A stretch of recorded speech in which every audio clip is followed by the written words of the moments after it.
Bilang paghahanda sa rollout ng bakuna kontra COVID-19, nagkasa ng vaccine simulation ang Department of Health at Bataan General Hospital and Medical Center sa mga healthcare worker ng lalawigan.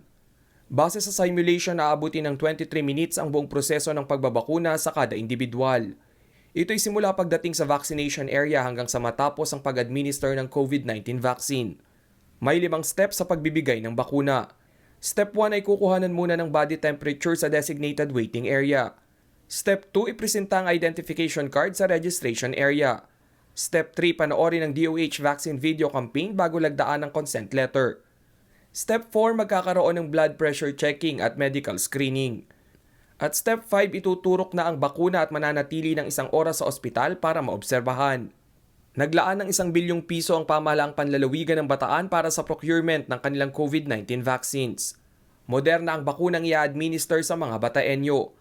Nagkakahalaga ng 4,500 pesos ang 2 doses nito na ituturok sa kada individual. Base sa Food and Drug Administration Advisory, 94% ang efficacy rate ng naturang vaccine.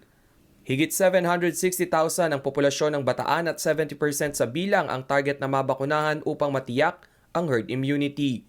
Ito ay ang pag-iwas na magkaroon pa ng virus transmission. Sa latest COVID-19 bulletin ng Bataan, umakyat na sa 3,865 ang naitalang kumpirmadong kaso. 85 ang namatay at 63 ang active cases. Rainiel Pawid, CLTV News.